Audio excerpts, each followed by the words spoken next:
किसी भी जो इनडायरेक्ट धमकी हो या डायरेक्ट धमकी हो या आपको गुमराह करने की कोशिश हो, उसमें बिल्कुल ना आया जाए। आप इत्मीनान से अपनी बकरीद मनाएं। दोस्तों आदाब अर्ज़ है, मैं निसमत खान हिंद वॉइस से आपसे मुखातिब हूँ। मेरे साथ हैं मशहूर वकील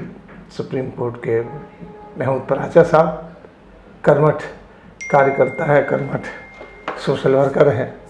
हर समस्या के ऊपर अपना पैनी नज़र रखते हैं, ख़ास तौर पर जो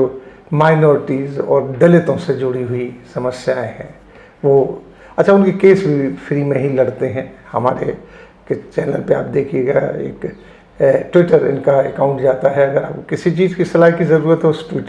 ट्विटर अकाउंट पे आप संपर्क कर सकते हैं आपसे। बहुत बहुत खैर मकदम है महमूद भाई आपका हिंद वॉइस के ऊपर। आप एक चीज़ देख रहे हैं कि बहुत ही कन्फ्यूज़न सा है। ईद आ रही है, बकरी ईद आ रही है, मुसलमानों ख़ास तौर पर दो ही त्यौहार होते हैं जिसमें खुशी मनाते हैं वो लोग, ईद और बकरीद। ईद तो लॉकडाउन उसमें निकल गई, लॉकडाउन में अब ये लॉकडाउन खुलने का दूसरा फेज चल रहा है, उसमें ये ईद चली जा रही है, क्योंकि बड़ा कन्फ्यूज़न सा है। यूपी में एक गाइडलाइन जारी की है, दो गाइडलाइन पढ़ने के बाद ये आपने देखी होगी कि उसमें अंदाज़ा नहीं हुआ था कि पुलिस के लिए गाइडलाइन है कि आदमियों के लिए गाइडलाइन है। और वो जो गाइडलाइन है वो मुसलमान हरदम फॉलो करते रहें कि सफाई रखना चाहिए, गौवंश की हत्या नहीं करना चाहिए, कुर्बानी उनकी नहीं देनी चाहिए। दिल्ली में बिल्कुल कन्फ्यूज़न है कि कुर्बानी कहाँ करें, नमाज़ पढ़ें कि ना पढ़ें,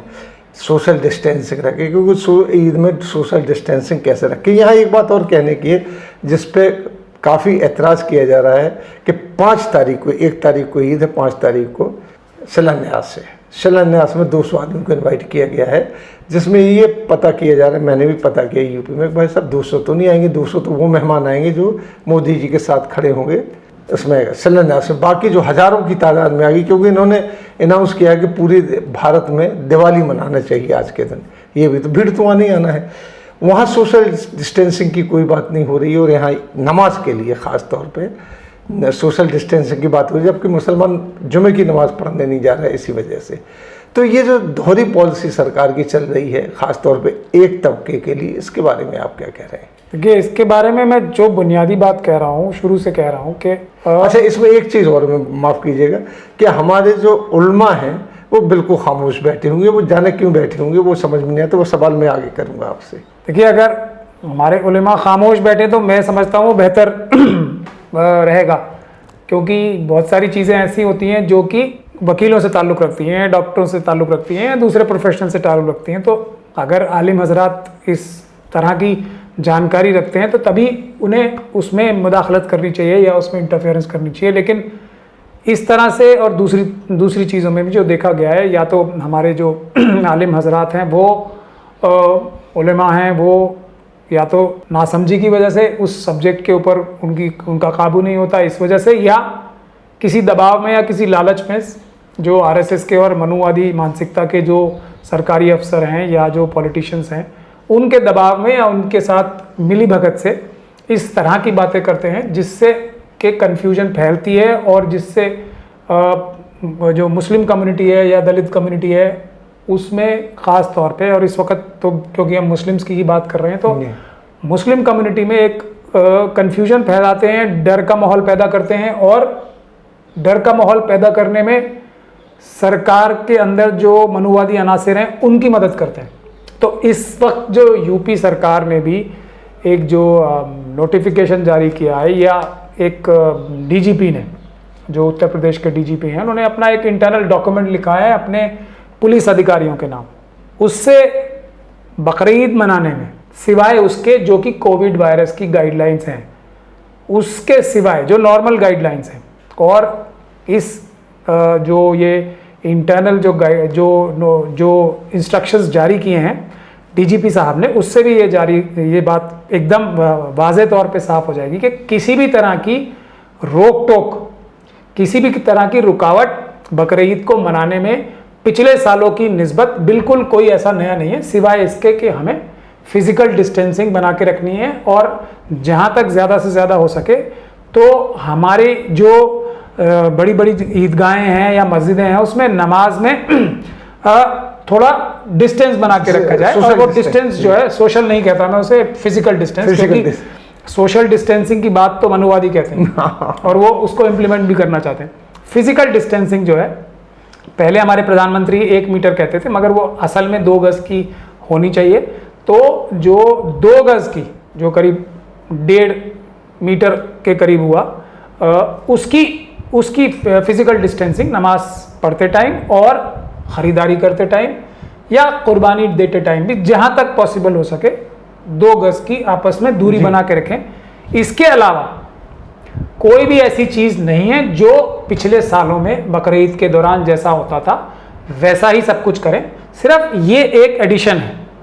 और इस तरह की जो हमारे आलिम हजरात बहुत सारे इस पे स्टेटमेंट्स दे रहे हैं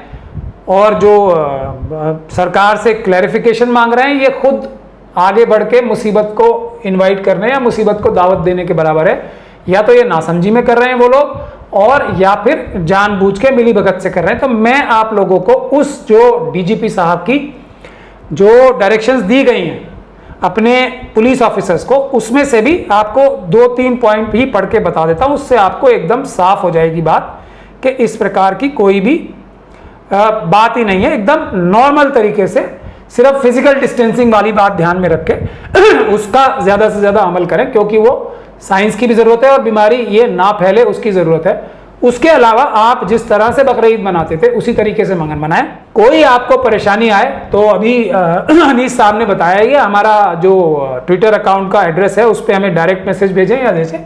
कोई भी आपको तकलीफ पहुंचाता है या कोई भी, चाहे वो आलिम हो या कोई मनुवादी हो, अगर आपको इसके बारे में कोई गलत फहमी फैलाने की कोशिश करता है तो उसकी क्लैरिफिकेशन भी हमसे लगे, और अगर ज़रूरत पड़ेगी तो हम उसमें कानूनी मदद भी करेंगे। आपके पास जो आपके इलाके में लोकल वकील होंगे आपके पास, उनके साथ मिलके। तो मैं 2 चीज़ें ऐसी पढ़ के सुनाना चाहता हूं जिससे साफ हो जाएगा कि बिल्कुल भी कोई चेंज नहीं है फिजिकल डिस्टेंसिंग के अलावा। पहली चीज़ तो इनका एक मैं जो पढ़ना चाहता हूं वो है, नमाज के समय ईदगाहों मस्जिदों के निकट नमाजियों के आवागमन के मार्गों पर सुअरों व अन्य जानवरों का विचरण ना होना पाए। ये पुलिस को डीजीपी साहब ने डायरेक्शन दी है कि इस प्रकार के जो खंजीर या जो जानवर हैं गलीज, उनको नमाज के टाइम पर ईदगाह और मस्जिदों के पास इकट्ठा ना होने दें, उनको वहां से दूर रखें। इसका मतलब क्या हुआ कि ईदगाहों में और मस्जिदों में नमाज होगी, उस दौरान इन जानवरों को वहां से दूर रखना, पहली चीज। दूसरे जो चीजें हैं, खुले स्थानों में कुर्बानी और गैर मुस्लिम क्षेत्रों में खुले रूप से मांस ले जाने पर प्रतिबंध लगाया जाए। खुले रूप से मांस तो कभी ले जाया ही नहीं जाता है, क्योंकि वो साफ सुथराई के लिए भी गलत होता है, तो वो तो कपड़े से ढक के ही ले जाया जाता है। और चाहे तो वो कोई भी क्षेत्र हो, चाहे वो मुस्लिम क्षेत्र हो या जो गैर मुस्लिम क्षेत्र हो, तो ऐसी कोई भी बात नहीं है, वो तो आप लोग वैसे ही ढक के ही ले जाते हैं। कौन ऐसा व्यक्ति होगा जो मांस को ढक के नहीं ले जाएगा? मैंने तो आज तक अपनी जिंदगी में देखा नहीं। जब भी जो कुर्बानी का गोश्त होता है वो हमेशा ढक के ही, कपड़े से ढक के या बर्तनों में ढक के ही ले जाया जाता है, तो इसमें भी कोई ऐसी बात नहीं है। बाकी सब सतर्कता रखने के लिए बोला है कि किसी भी प्रकार के जो नॉर्मल सतर्कता रखी जाती है वो। दूसरी एक जो अहम बात है, वो जो सबसे अहम बात जिसको मैं समझता हूं कि अग्रिम पंक्ति में कार्यरत पुलिस कर्मियों को संक्रमित होने से बचाने हेतु ग्लव्स, मास्क एवं शील्ड उपलब्ध कराया जाए। इसके उपयोग करने के संबंध में सतत पर्यवेक्षण किया जाए। ड्यूटी के दौरान सामाजिक दूरी, सोशल डिस्टेंसिंग के सिद्धांतों का अनुपालन किया जाए। ये भी पुलिस के लिए दिया है। जो पुलिस ऑफिसर्स हैं उनको, और ये उनकी सुरक्षा के लिए भी जरूरी है, और पुलिस ऑफिसर्स को पीपीई किट्स भी दी जानी चाहिए, जो कि बहुत आवश्यक है। हमने इसके लिए सफाई कर्मचारियों के लिए तो सुप्रीम कोर्ट में केस डालकर एक ऑर्डर भी ले रखा है उस प्रकार का, परंतु ये पुलिस कर्मियों के लिए भी जरूरी है कि ना सिर्फ ग्लव्स और मास्क हो उनके पास, बल्कि पीपीई किट्स भी हो, क्योंकि ये उनके पुलिस वालों के परिवारों के लिए भी आवश्यक है और उनकी खुद की सुरक्षा के लिए आवश्यक है, और जिन लोगों के साथ वो डील करते हैं, आम लोगों के साथ, उनकी भी सुरक्षा के लिए जरूरी है। तो पुलिस को भी फिजिकल डिस्टेंसिंग, यहाँ सोशल डिस्टेंसिंग लिखा हुआ है, गलत है वो, फिजिकल डिस्टेंसिंग 2 गज की मेंटेन करने के लिए कहा गया। तो अब मेरी गुजारिश अपने सारे जो उत्तर प्रदेश के लोग हैं और पूरे मुल्क में जो भी मुस्लिम कम्युनिटी के लोग हैं जो बकरीद मनाते चले आए हैं भारत के संविधान के तहत, अपने मजहबी अरकानों को वो पूरा करते आ रहे हैं, वो उसी तरीके से करें। सिर्फ उसमें जो कोविड वायरस की फिजिकल डिस्टेंस की जो गाइडलाइंस है उसका पालन किया जाए। एक दूसरा, आप लोगों से मैं ये भी गुजारिश करूंगा कि ये जो गाइडलाइंस दी गई हैं पुलिस के लोगों के लिए भी, तो आप अपने गलियों में, अपने मोहल्लों में और खुद एक एक इंडिविजुअल भी, आजकल तो मोबाइल फोन का दौर है, तो मोबाइल फोन से अगर कोई पुलिस का अधिकारी या सरकारी अधिकारी इन गाइडलाइंस की वायलेशन करके भारत के संविधान के खिलाफ जाके आपको किसी भी प्रकार से बकरीद मनाने में विघ्न डाल रहा है कोई, या कोई उसके लिए कोई मुश्किल पैदा कर रहा है, तो उसकी वीडियो बनाएं और वो सोशल मीडिया के जरिए या डायरेक्टली हमें भी भेजें, ताकि हम उन पुलिस अधिकारियों के खिलाफ और उन सरकारी अधिकारियों के खिलाफ कानूनी कार्रवाई करके उनको कानून के अंदर चलने के लिए मजबूर कर सकें, जो कि भारत का संविधान कहता है उसके हिसाब से ही सबको चलना पड़ेगा। तो मैं ये गुजारिश इसके अलावा करना चाहता हूं कि बकरीद मनाई जाए जैसे पहले मनाई जाती थी, और उसमें कोविड वायरस की, फिजिकल डिस्टेंसिंग की एहतियात बरती जाए और वीडियोग्राफी बनाई जाए अगर कोई सरकारी अफसर या पुलिस का अधिकारी उसको इन गाइडलाइंस को तोड़ता है जो मैंने अभी पढ़ के सुनाई, और बिल्कुल आराम से बगैर डरे आमतौर पे जैसे बकरीद मनाई जाती है वैसे ही मनाएं। किसी भी हमारे आलिम की या किसी भी मनुवादी की किसी भी धमकी, किसी भी जो इनडायरेक्ट धमकी हो या डायरेक्ट धमकी हो या आपको गुमराह करने की कोशिश हो, उसमें बिल्कुल ना आया जाए। आप इत्मीनान से अपनी बकरीद मनाएं। अभी जैसे कि जो आपने आलिमों की बात की, हमारे जो नेता कहलाते हैं, जो अखबारों में छपते रहते हैं, पब्लिक में कहीं नज़र नहीं आते, वो सिर्फ अखबारों तक रहते, उनका एक नैरेटिव फैलाया हुआ है कि हाथ मिलाना, गले मिलना चाहिए, ईद में बड़ा ज़रूरी है, ये तमाम चीज़ें। जैसे आपने बताया कि ये सोशल डिस्टेंसिंग होना चाहिए, तो ये लोग ये क्यों कहते फिर रहे, तो उसके बाद रिएक्शन आता है दूसरे लोगों का, तो ये आखिर इन लोगों का क्यों है कि बरगलाते क्यों है जनता को इतनी ज़्यादा? देखिए, मैंने आपको बताया ना, या तो ये नासमझी में और या फिर मनुवादी मानसिकता के जो आरएसएस के लोग हैं, बीजेपी के लोग हैं, या दूसरे भी पार्टियों में या दूसरे इदारों में जो आरएसएस और जो मनुवादी मानसिकता के लोग बैठे हैं, ये या तो उनसे डरते हैं या उनके साथ साजिश में शामिल हैं, या किसी लालच की वजह से इस तरह की बातें करके मनुवादियों को, मनुवादी मानसिकता के लोगों को मदद करना चाहते हैं, ताकि हमारे मज़हब इस्लाम को, एससी कम्युनिटी को, एसटी कम्युनिटी को, ओबीसी कम्युनिटी को एक गलत पिक्चर के तौर पे पेश किया जा सके दुनिया के सामने। डर बैठाते हैं, डर बिठाते हैं और डर बिठाने का मौका देते हैं उनको इस तरह की बातें करके। तो जो बकरीद का कॉन्सेप्ट है, मैं तो इतना आलिम नहीं हूँ और मज़हब के मामले में एक बहुत बड़ा एक्सपर्ट भी नहीं हूँ। जो बकरीद की बुनियादी जो सोच है, वो सोच है कुर्बानी देने की। अपनी चीज़ जो कोई बहुत प्यारी है, वो इंसाफ की राह में, अल्लाह की राह में कुर्बान करने का नाम, उसका सिंबल है बकरीद। कि आप लोग कितनी अल्लाह के रास्ते में, यानी कि सच्चाई, ईमानदारी, इंसाफ और बराबरी के रास्ते में जो अल्लाह ने आपको रास्ता दिखाया, उसमें आप कितनी कुर्बानी देने को तैयार हो, कितनी आप गरीबों की मदद करने के लिए तैयार हो, कितना आप उन लोगों को अच्छा खाना, अच्छा पहनना, अच्छा रहना दिलाने के लिए तैयार हो जो कि गुर्बत में है, जो अपने आप अपनी मदद करने के काबिल नहीं है। ये बुनियादी तौर पे बकरीद का कॉन्सेप्ट है। इसके अलावा अगर किसी चीज़ पे ज़िद की जाती है और जो फ़राइज़ हैं, जैसे ईद की नमाज है फ़र्ज़, वो वाजिब है, तो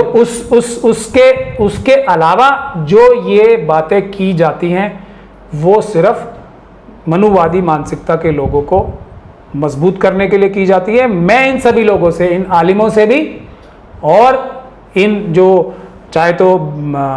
बरगलाए हुए हैं, बहकाए हुए हैं या नासमझ हैं या जानबूझ के साजिश में शामिल है, उनसे एक गुजारिश करना चाहता हूं कि मुसलमानों की पॉलिटिकल एम्पावरमेंट के लिए काम करें। इस मुल्क में संविधान और आइन से ये मुल्क चले, उसके लिए मेहनत करें, तो बाकी सारी जो प्रॉब्लम्स हैं वो अपने आप दूर हो जाएंगी। इस तरह की छेड़छाड़ में, इस तरह की शरारतों से बाज आए। जानकारी में तो गोवंश की कुर्बानी कोई नहीं देता, नहीं देते हैं। अब ये झूठ अगर बहुतान लगाना है किसी को, तो वो तो लगाएगा ही झूठ। झूठ तो जैसे ये लिंचिंग भी होती है तो वहाँ ये कह दिया जाता है जी कि क्योंकि ये एससी कम्युनिटी से बिलोंग करता था, क्योंकि ये मुस्लिम था तो ये चोरी कर रहा था इसलिए इसको लोगों ने मार दिया, यह गाय काट रहा ये था, गाय काट रहा था। उस प्रकार की झूठी बातों पे बिल्कुल भी ध्यान नहीं देना चाहिए किसी को, और उसके खिलाफ हम लोग आवाज उठाते रहें और कानूनी लड़ाई भी लड़ते रहें और आगे भी लड़ेंगे। तो ये सब बातें कहना ही डिस्कशन, इसलिए मैंने उस चीज का जिक्र ही नहीं किया था, क्योंकि मुस्लिम कम्युनिटी के लोग गैर कानूनी काम कर ही नहीं सकते, मतलब एज अ रूल नहीं कर सकते। जैसे मनुवादी मानसिकता के लोग कभी सच नहीं बोल सकते,